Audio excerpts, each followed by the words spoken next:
Assalamualaikum warahmatullahi wabarakatuh. Seperti biasa, Bunda akan menceritakan tentang suatu penyakit yang ada hubungannya dengan akhlak.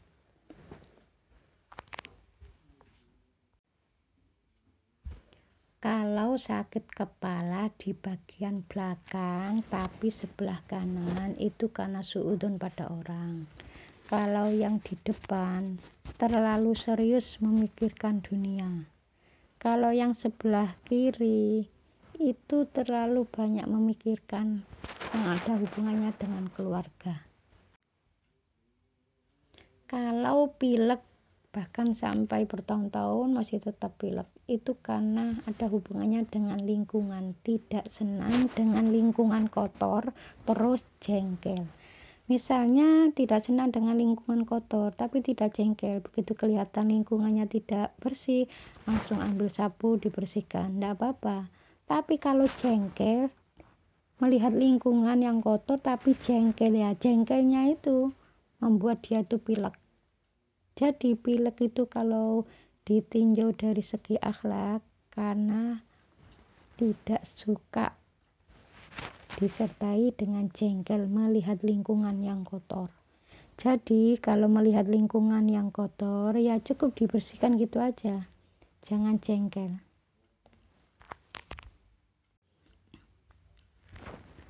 Kalau penyakit kulit itu ada hubungannya dengan amalan dan pegangan. Pegangan itu maksudnya biasanya dari orang tua atau dari ustadznya, kamu baca surat ini ya supaya rezekimu lancar, kamu baca ayat ini ya supaya disayang Allah, kamu baca surat ini ya supaya kamu bisa secepatnya beli tanah, beli rumah gitu.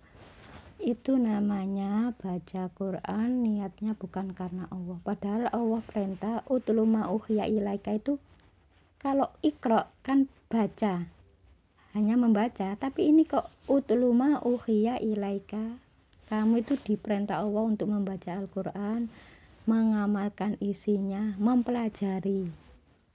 Jadi membaca, mempelajari isinya dan mengamalkan, itu perintah Allah.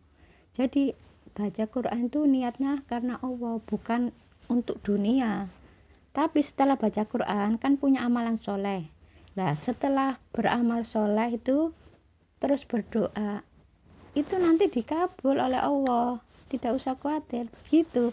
Kalau niatnya tuh ikhlas karena Allah baca Qurannya, kan dia tuh habis melakukan sesuatu termasuk amalan-amalan yang soleh lah, terus berdoa ya dikabul begitu aja, ndak usah harus baca surat ini. Itu namanya pemaksaan terhadap Allah. Ada keterangannya memang dalam Al-Quran, kalau kamu baca Quran, mengamalkan apa saja, misalnya sholat ini itu, niatnya itu bukan karena Allah tapi untuk dunia, dunia itu akan diberikan nanti di akhirat ada balasannya, yaitu siksa. Jadi jangan sampai salah paham ya. Setelah ijab kabul katanya apa yang diucapkan pertama kali itu yang akan terjadi. Misalnya kepingin punya anak, kok ini sampai berpuluh-puluh tahun belum punya anak?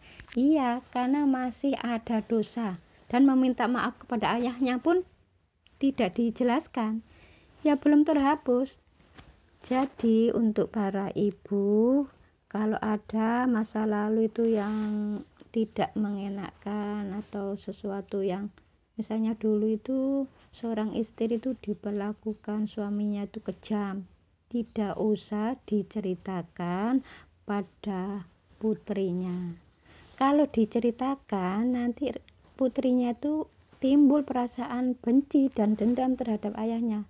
Ternyata ayah dulu itu memperlakukan ibuku kejam ya, akhirnya kan timbul perasaan benci. Nah timbul perasaan benci itu nanti terbawa sampai bertahun-tahun, itu menyebabkan tidak bisa punya jodoh, atau bisa punya jodoh karena dia cantik, akhlaknya baik, akhirnya kan banyak yang naksir, ya terjadi pernikahan tapi tidak akan punya anak karena itu tadi tidak mengakui orang tuanya.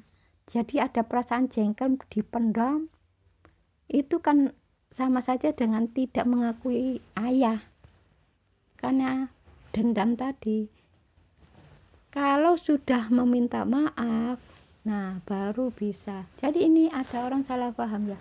Katanya pertama kali yang diucapkan itu setelah ijab kabul, misalnya kepingin punya anak. Ini sampai bertahun-tahun kok belum punya anak. Ya karena masih punya dosa terhadap ayahnya tadi, memendam jengkel.